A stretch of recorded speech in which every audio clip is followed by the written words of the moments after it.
So for many years now, we've witnessed that some public schools have either deliberately refused to upgrade its resources or its capacity, and so much so the reasons why we have seen the private school thrive. Do you think in any way that government is complacent with some of these issues, and how much of involvement of the government with the issues of providing infrastructure versus the private firms that we've seen that have uh, profited from all of these misdemeanor that exists in our public institutions? We are joined by Eze Chimaroke Nwosu, is a business consultant, a social justice advocate, and a public affairs analyst. Good to have you. Thank you for joining us this morning. Thank you. Good morning for having me. All right. We've seen that over the years, private schools have taken, you know, the forefront of educating the primary, the secondary. These days, in fact, it's even a status symbol. If your kid is not in a private institution, it looks like you are lagging behind. Do you think that this failure of our public institution is deliberate by people who are in the institution? Yeah, to start with, education is said to be the bedrock of development.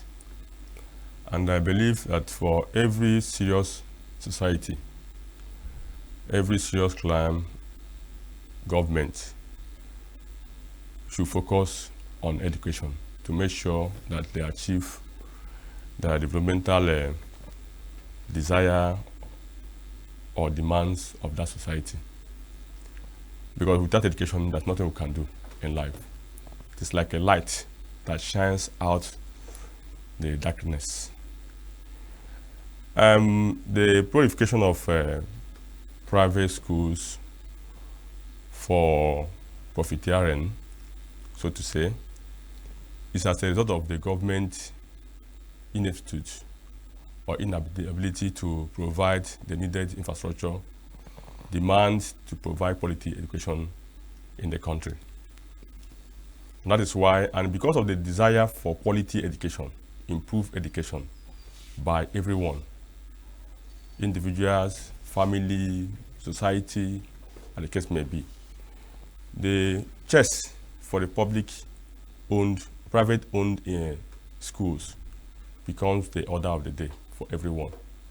In fact, if you bring place on the card between public schools today and private schools, every 9 out of 10 will choose private school, even when they may not be able to afford the resources to take their children to those schools. But they believe that is where attentions are given to give the required learning, the required skill and knowledge to the child or their children.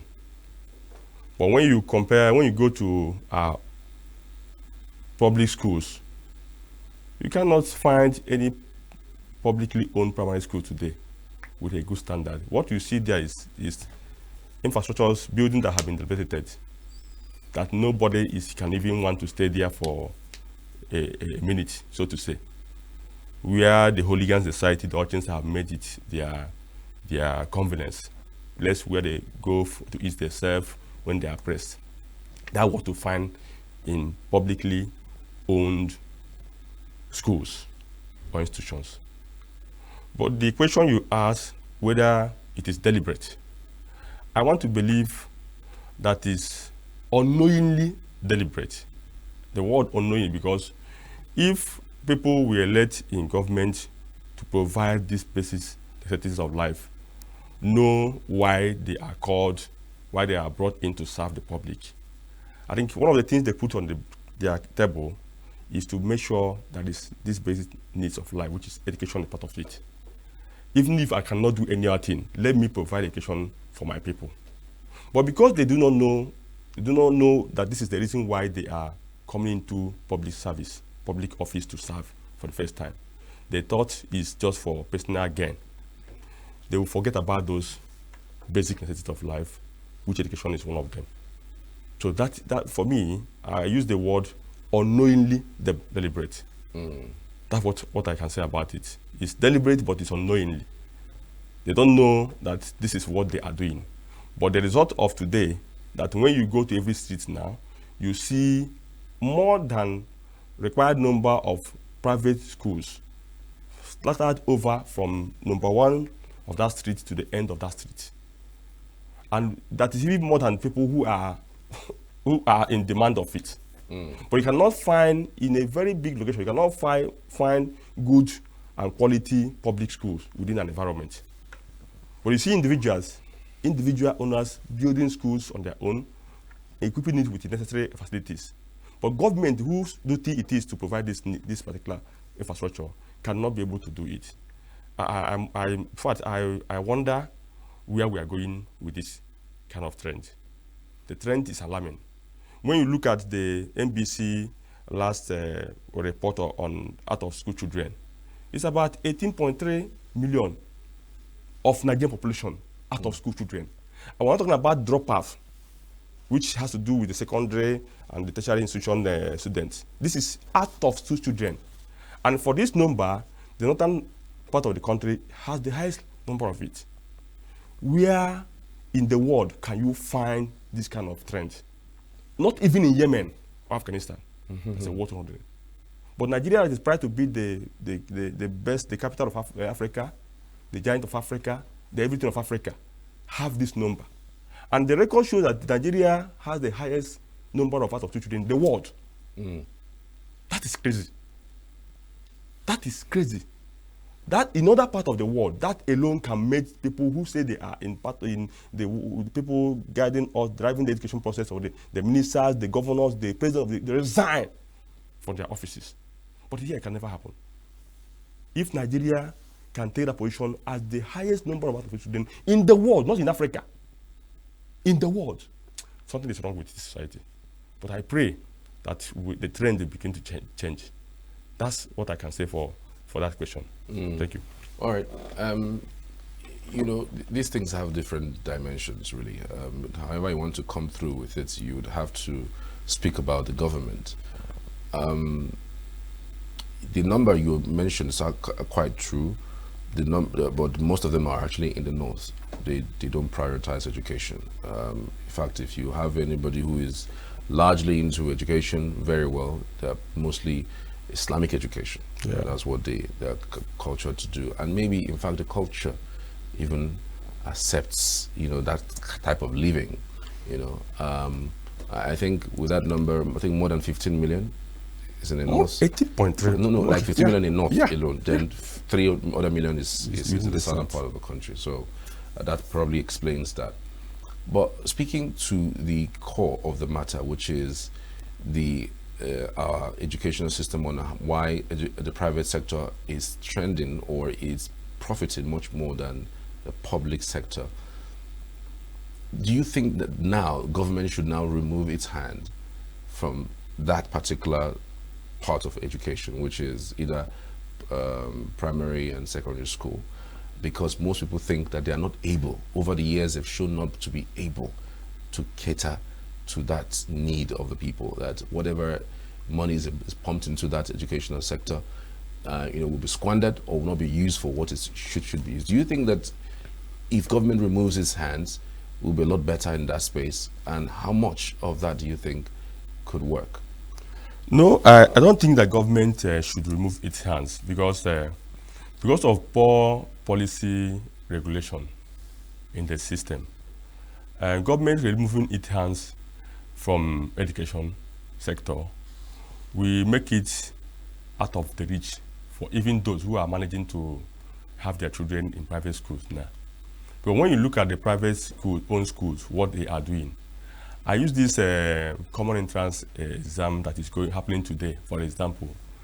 When you go to private school to ask to register for that common entrance, some schools, according to their location and their grade, collect as much as 25,000 naira, 30,000 naira, 45,000 naira. The least you can see is about 15,000 for that common entrance exam.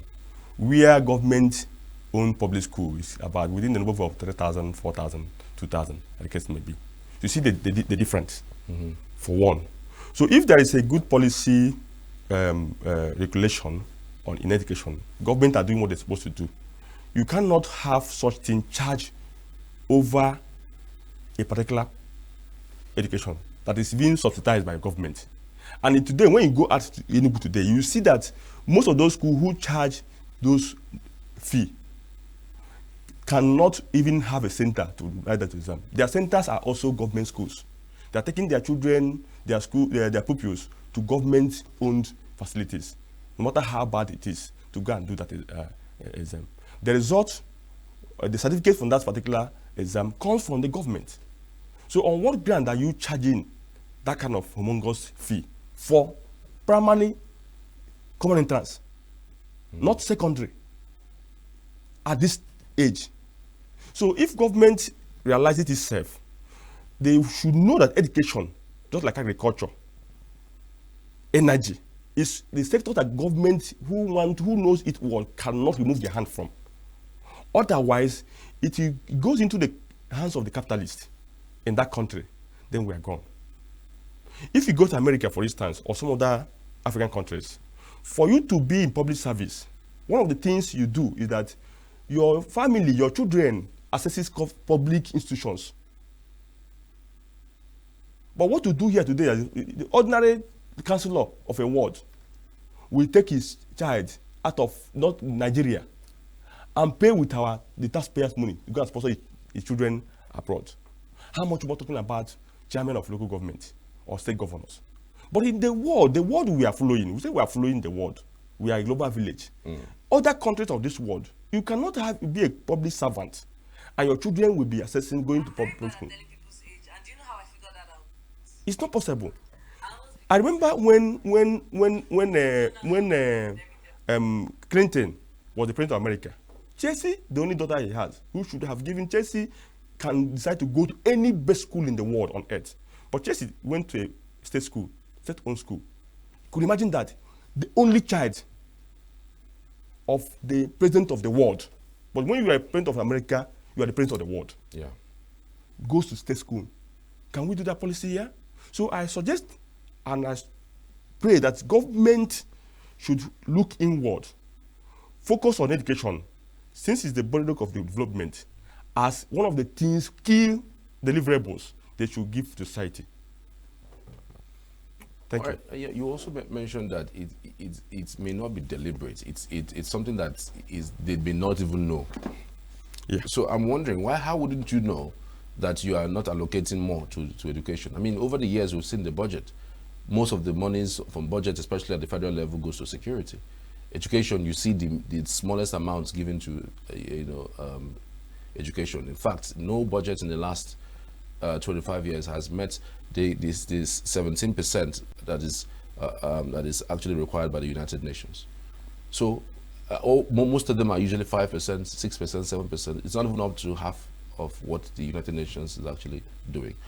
So you wonder, is it that it's something that they don't know, or it is from the get-go that they realize that, look, they haven't allocated so much for the education sector? I mean, it's just like, saying that, an investment happened under your nose and you don't know that it happened. Yeah, like I said before, most of let me not use the word every, most of the people in power today or in the public service are there for self-gain. They and their family.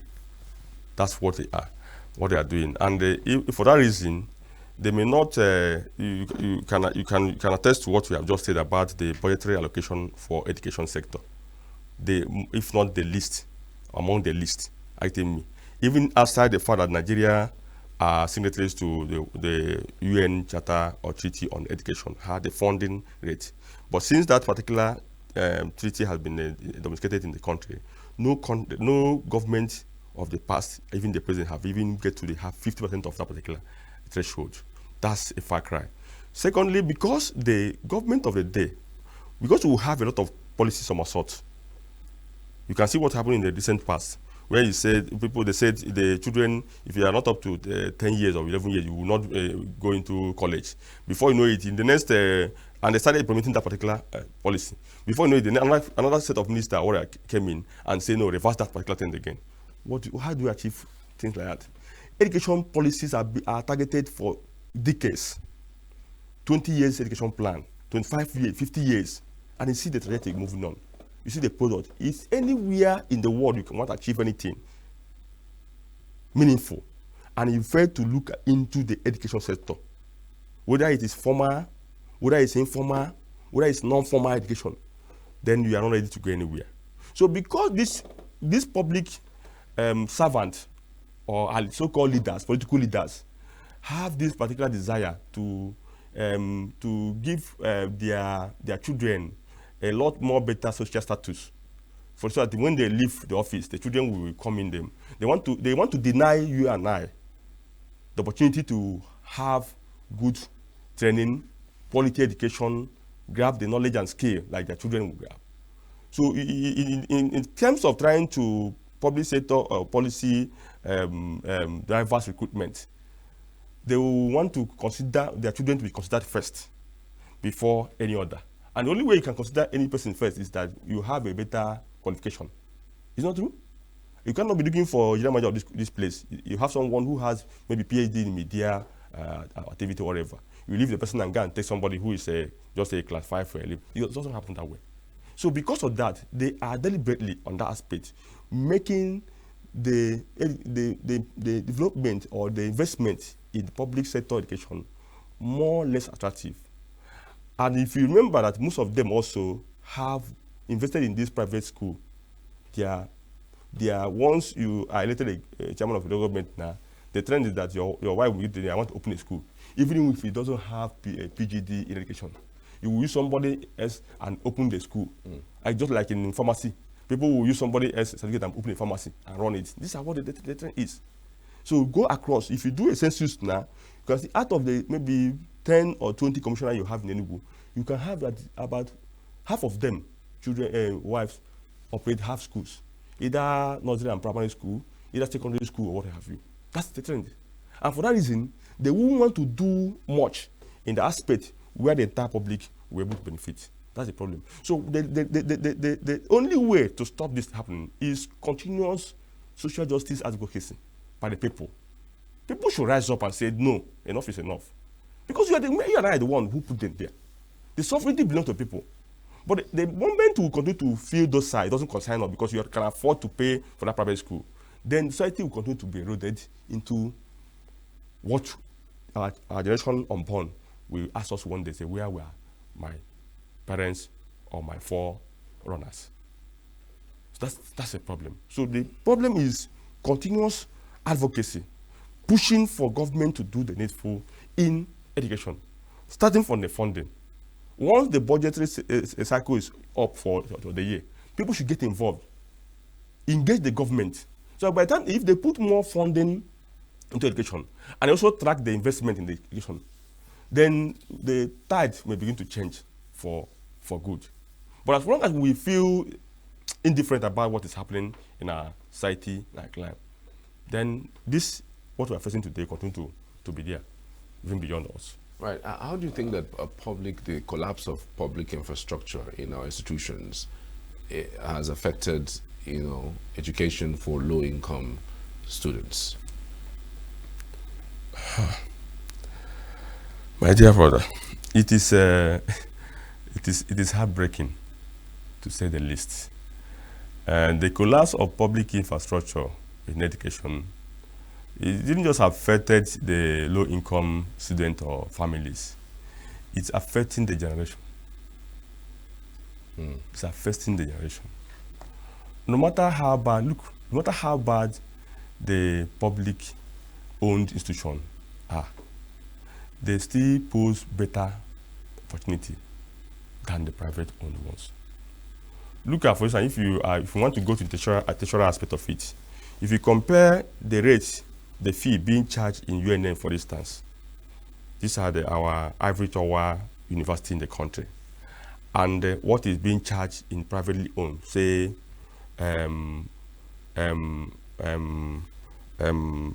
Babcock, say Afebabola University, say those privately owned universities, you can see the difference.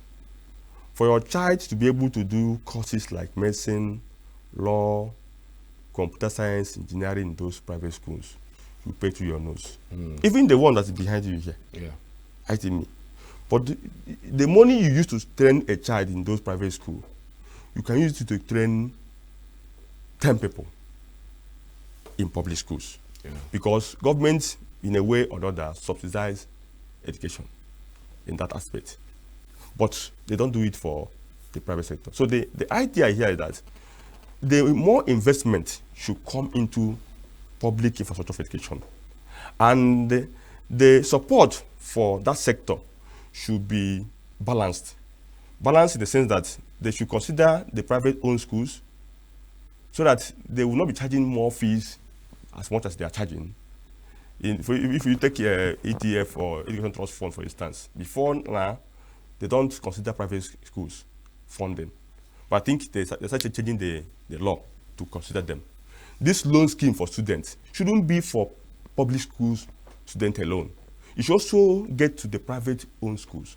That way, low-income families can have their children in those other schools that are before them within the society.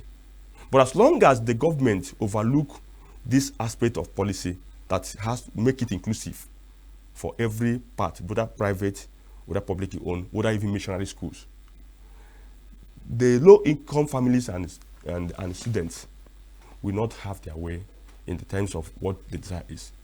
Most people have lost the course they had in mind to read because of they don't have the money to do it. And those courses are not being done in some of the public schools. But those courses need good infrastructures, facilities for you to do them. For instance, if you want to do computer science, for instance, and you don't have a computer, how do you tell me you want to do computer science? But there are schools where you go, computer system is in the lab. When you go to the lab, you already appreciate the computer. But there are some of these public schools we have today. If you go to computer lab, for instance, you can't see a good computer, one computer inside the lab. You will see more than when I have my school in the school days, we are doing computer training. We go to private entity to go and they have computer training for an hour. An hour, you have 30 people, one system, one laptop. How would you want to train 30 people with one laptop for an hour? But that money they are paying to that private sector owned center can be used to equip the computer lab in our school then. It's more than enough. But because of corruption in the system, they prefer to do business with that private entity. So that when they pay 1,000 naira for 1 hour, they will tell government they pay 10,000 naira. That's the truth about it. And for most of us today, we didn't learn the little we have in computer from the school. Even when it's a GST course that you have to do before you leave the school, you must have known how to do computer, at least at an average level. But most of the students then lost that particular opportunity because of how it's been run. Computer lab just an glorified hall, nothing in it. But if you look at it from outside, it's very beautiful that this is a computer center. Even the one Diamond Bank at that time built for the school, the computer that was sent into it, we are all carted away by the management of and student of school. So that is how bad it could be. So government needs more monitoring, more engagement, policy regulation that will balance the question about private-owned schools and public-owned schools. So that if there is a competition, so to say, between the two, it will be a fair competition. But today I tell you, some people who went to public school today, when we're using computers as an example, don't know how to even on the system. Yet they had GST, I think 106 or thereabout in the school for computer science. Who is fooling who? So the people need to wake up and raise their voices, ask questions where necessary on these key areas that government need to give to them. We're talking about subsidy in petroleum. We need more subsidy in education. If you say it's a bedrock of development, you will need more subsidy in education. So that actually we can see development thrive in the system in our country. Except we are telling ourselves lie that what we say education is not what it is. But as long as it's a bedrock of development, we need more funding, more attention in that aspect. Otherwise, there will be a problem. Look at what's happening in the country. We say we're a unitary state. Yet in this country, we are having, Catholic, for instance, we are doing Lenten period now, Lenten for about 40 days and 40 nights. We fast daily, we pray, we give alms for that period. The same our Muslim brothers are doing the same thing. But in the north, almost all the whole northern states now are closing down schools just for Ramadan. Who does that? In a unity state? And you say we are a federation. That is a unity state. So we have one law, but different operations. So as long as these things continue to be before us, we will not get it where we want to be.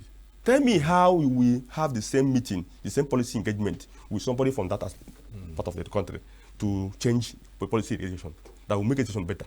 Will he listen to you? The answer is no. So government need to tell us the truth. Change our rules, the rules of the game. The policy framework should be changed and better for better education. That's the truth about it. And unless we do these things, I don't think we are going to make a headway. It's not as if the private schools are even doing anything better, because the little research that we've done, the private schools are just employing people who are not even competent to teach, and nobody regulates that space. Nobody goes to check. What government is even more concerned about is what levies they can take from them, and then hands off, and then nobody really checks their curriculum, who teaches what. Salaries these days are not even up to the last minimum wage, and they are collecting so much from parents. So it's a potpourri of things that we need to speak to. But because of time, we'd have to leave it here. Maybe another day we're going to have a larger time to discuss this particular matter. Nze Chimaroke Nwosu is a business consultant, a social justice advocate, and public affairs analyst. Thank you so much for your insights. Thank you for having me. Your thoughts on the show this morning. Thank you for having me. God bless. All right. Save Nature TV. News in your pocket.